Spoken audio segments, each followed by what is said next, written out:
তো কি খবর জিবিআই বাটারা, কেমন আছো সবাই? আশা করছি সবাই আছো ভালো। তো বন্ধুরা, তোমরা দেখতেই পাচ্ছ আমার হাতে একটা সিস্টার্ন বক্স রয়েছে, আর এটাকে আজকে ফিটিং করতে হবে আমাদের বাড়ির বাথরুমে।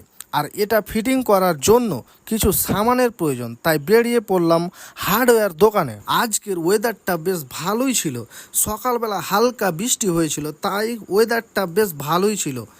এই ঝকমকে ওয়েদার দেখতে দেখতে আমরা পৌঁছে গেলাম দোকান, আর দোকানে গিয়ে দেখি দোকান বন্ধ।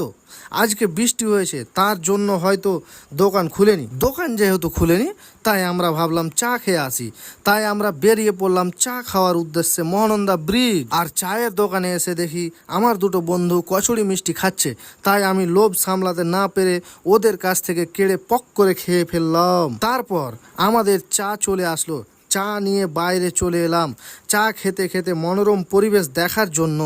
আর সত্যি কথা বলতে গাইস, বৃষ্টির দিনে এই রকম মনোরম পরিবেশ দেখতে কার না ভালো লাগে।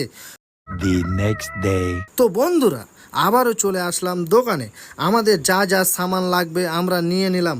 দোকানে পাইপ ছিল না, তাই কাকু বলল আমাদের বাড়ি চলে যাও। তাই আমরা কাকুর বাড়ি চলে গেলাম পাইপ নেওয়ার জন্য।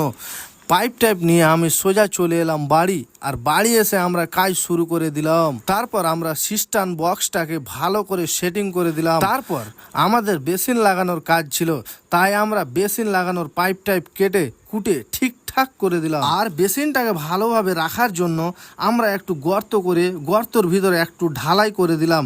তো বন্ধুরা, এই ছিল আজকের ব্লগটা যদি ভালো লেগে থাকে অবশ্যই লাইক কমেন্ট শেয়ার করে ফাটিয়ে দাও। দেখা হচ্ছে পরবর্তী ব্লগে। Tata, bye bye.